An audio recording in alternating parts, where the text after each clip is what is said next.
বর্তমানে বাংলাদেশের বেশিরভাগ স্টুডেন্টদের জন্য উচ্চশিক্ষার অন্যতম গন্তব্য হলো বিদেশ। আর বিদেশে উচ্চশিক্ষার ক্ষেত্রে আপনাদের মধ্যে 5টি প্রচলিত ভুল ধারণা রয়েছে। সেই 5টি ভুল ধারণা আমি বিভিন্নভাবে ফাইন্ড আউট করার চেষ্টা করেছি। বিশেষ করে আমার ইউটিউব চ্যানেলের থেকে যারা হোয়াটসঅ্যাপে মেসেজ দেন তাদের মেসেজের উপর ডিপেন্ড করে আমি 5টি পয়েন্ট ফাইন্ড আউট করছি। আজকে সেই 5টি পয়েন্ট নিয়ে আপনাদের মাঝে আমি আলোচনা করব। আপনারা অনেকেই ভেবে থাকেন যে বিদেশে আপনারা যদি উচ্চশিক্ষার জন্য আগ্রহী হয়ে থাকেন তাহলে আপনাদের আইএলটিএস এর স্কোর বা ইংলিশ প্রফিসিয়েন্সি যে স্কোরটা এটা অবশ্যই ভালো থাকতে হবে। তেমন কিন্তু আসলে না। অনেকে বলেন যে আপনার যদি বিদেশে উচ্চশিক্ষার ক্ষেত্রে আইএলটিএস স্কোর 7 বা 8 যদি না হয় তাহলে পরে আপনার ভালো স্কলারশিপ পাওয়া যায় না। 7, 8 না হলে পরে ভালো ইউনিভার্সিটি পাবেন না। এটা সম্পূর্ণই আসলে ভুল ধারণা।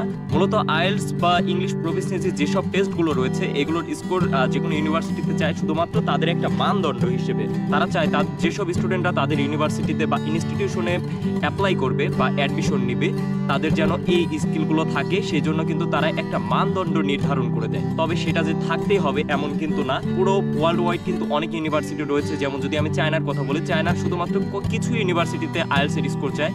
তো বেশিরভাগ ইউনিভার্সিটিতেই কিন্তু আইএলটিএস এর স্কোরের প্রয়োজন হয় না। আপনি আইএলটিএস ছাড়াও কিন্তু চায়নার বিভিন্ন ইউনিভার্সিটিতে অ্যাপ্লাই করতে পারবেন। শুধুমাত্র চায়না না, বিদেশের অন্যান্য ইউনিভার্সিটিগুলোর ক্ষেত্রেও শুধুমাত্র যে আইএলটিএস থাকতে হবে এমন কিন্তু কোনো কথা নেই। যেমন বিভিন্ন কান্ট্রি আছে, ইউরোপের বিভিন্ন কান্ট্রিতে কিন্তু তারা তাদের নিজস্ব যেসব ভাষাগুলো আছে সেই ভাষাগুলোর উপরে তারা কিন্তু মূলত ফোকাস করে থাকে। যেমন যদি আপনি জার্মানে যেতে চান তাহলে কিন্তু আপনাকে মাস্ট জার্মানের ল্যাঙ্গুয়েজটা জানতে হবে। আবার যদি জাপানে যাইতে চান তাহলে পরে কিন্তু আপনার জাপানের ল্যাঙ্গুয়েজটা জানতে হবে।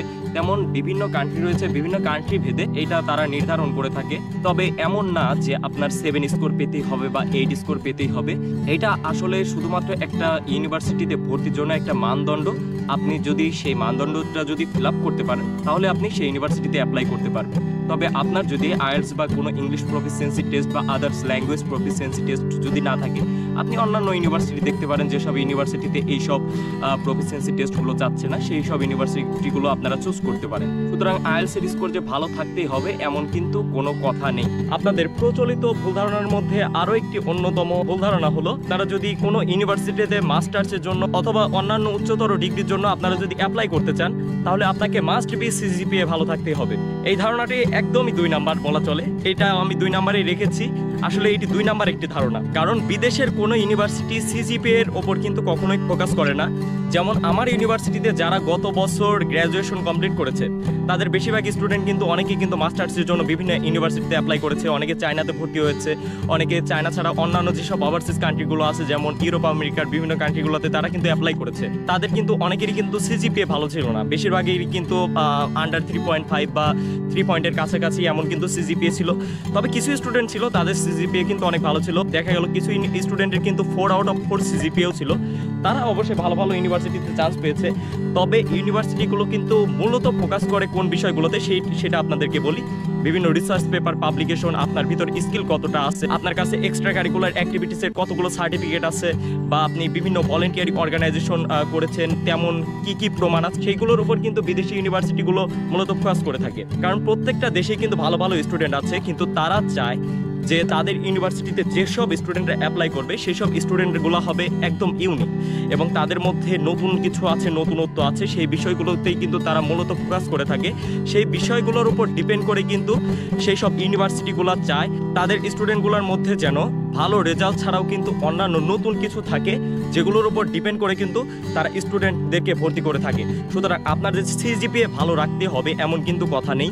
সুতরাং আপনি যদি বর্তমানে কোনো ইউনিভার্সিটির স্টুডেন্ট হয়ে থাকেন, আপনি যদি ব্যাচেলর করে থাকেন বর্তমানে, তাহলে আপনি এখন থেকে পড়াশোনার পাশাপাশি কিছু বিষয়গুলোতে ফোকাস করতে পারেন। আপনার ইউনিভার্সিটিতে যখন কোনো এক্সট্রা কারিকুলার অ্যাক্টিভিটিস হবে সেগুলোতে আপনি নিয়মিত পার্টিসিপেট করার চেষ্টা করুন, বিভিন্ন কম্পিটিশনে যাওয়ার চেষ্টা করুন। আপনি যদি সায়েন্স রিলেটেড বা ইঞ্জিনিয়ারিং রিলেটেড কোনো সাবজেক্টে পড়াশোনা করে থাকেন তাহলে আপনি ট্রাই করুন বিভিন্ন সায়েন্স ফেয়ার বা বিভিন্ন সায়েন্স রিলেটেড কম্পিটিশনে পার্টিসিপেট করার।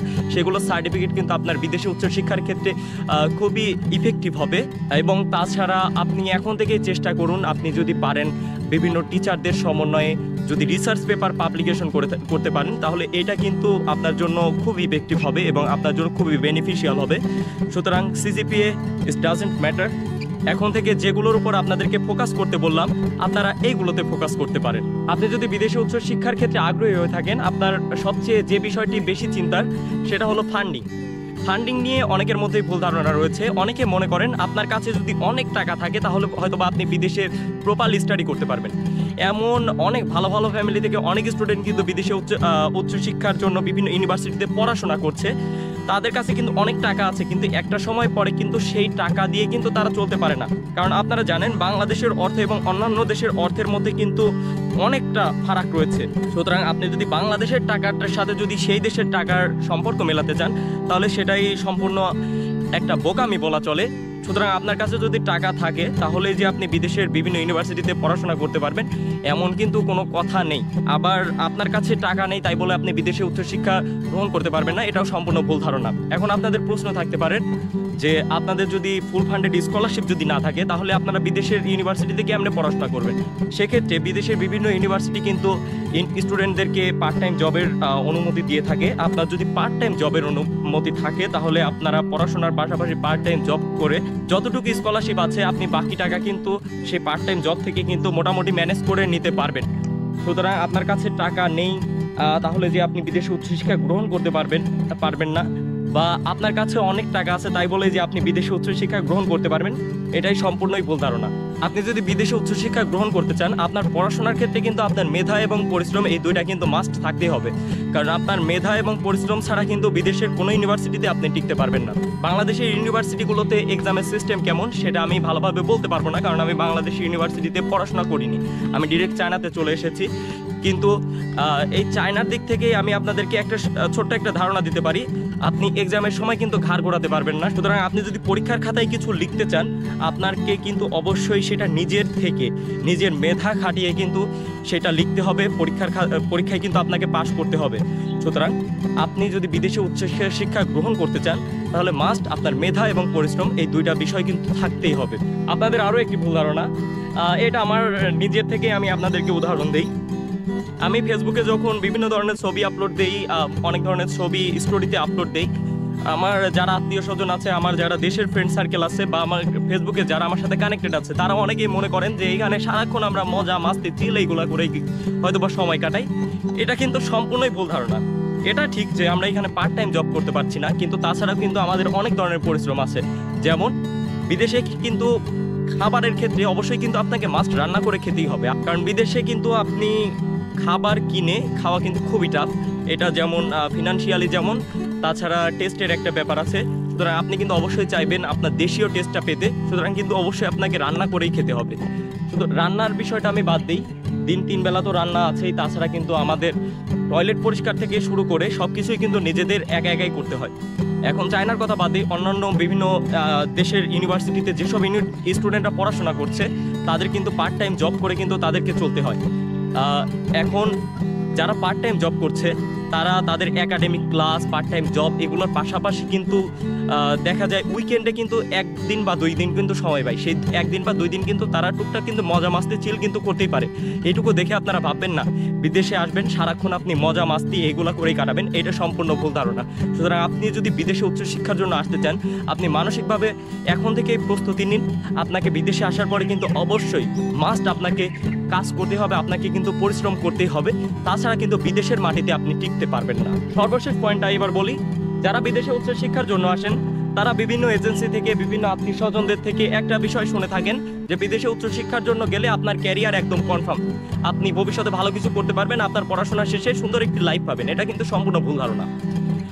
আমাদের ইউনিভার্সিটিতে গত বছর যারা গ্র্যাজুয়েশন কমপ্লিট করেছে তাদের কিন্তু বেশিরভাগই স্টুডেন্টই কিন্তু বর্তমানে বাংলাদেশে ব্যাক চলে গিয়েছে এবং তারা কিন্তু বেকার বসে আছে। শুধুমাত্র গত বছরের স্টুডেন্ট না, যারা 18 ব্যাচের অনেক স্টুডেন্ট আছে যারা আমাকে ফেসবুকে অনেক মেসেজ দেয়, অনেককেই দেখি তারা কিন্তু সারাক্ষণ কিন্তু বাড়িতেই বেকার হয়ে বসে থাকে। আর তারা এই যে সবসময় রিমোট ছড়ায় যে বিদেশে পড়াশোনা করে আসলে কিছু হবে না, বিদেশে পড়াশোনার কোনো ভাত নাই, এগুলো বলে। এটার কিন্তু মূলত কারণ অন্যান্য স্টুডেন্টদের কাছে আমি শুনেছি যারা বর্তমানে চায়নাতে বা অন্যান্য কান্ট্রিতে ভালো ভালো অবস্থানে আছে, ভালো ভালো জব করছে, তারা আমাকে যেটুকু বলেছে তারা কিন্তু এখানে এসে পড়াশোনা করেন ঠিকঠাক মতো, তাদের এক্সামের রেজাল্টও ভালো ছিল না, অন্যান্য এক্সট্রা কারিকুলার অ্যাক্টিভিটিস সেগুলোতেও কিন্তু তাদের তেমন কোনো পার্টিসিপেশন ছিল না। তারা শুধুমাত্র একটা সার্টিফিকেটই কিন্তু অর্জন করতে পেরেছে, গ্র্যাজুয়েশনের সার্টিফিকেট, কিন্তু তাদের মধ্যে কোনো স্কিল না থাকায় অবশেষে কিন্তু তাদেরকে বেকার হয়ে বাংলাদেশে চলে যেতে হয়েছে। সুতরাং বিদেশে আসলে পরে যে আপনার ক্যারিয়ার কনফার্ম, এটা সম্পূর্ণ আপনাদের কাছে এটা সম্পূর্ণই একটি ভুল ধারণা। আপনি যদি বিদেশে আসতে চান, আপনি যদি বিদেশে উচ্চশিক্ষার জন্য আসতে চান, বাংলাদেশে থাকলেও আপনাকে পড়াশোনা করতে হবে, বিদেশে আসলেও আপনাকে অবশ্যই পড়াশোনা করতেই হবে। সুতরাং সেই ধরনের মন মানসিকতা নিয়ে আপনারা আসুন। এই ছিল বিদেশে উচ্চশিক্ষা নিয়ে আপনাদের মধ্যে 5টি ভুল ধারণা। আবারও দেখা হবে নতুন কোনো ভিডিওতে। সবাই ভালো থাকবেন, সুস্থ থাকবেন। আজকের মতো বিদায় নিচ্ছি।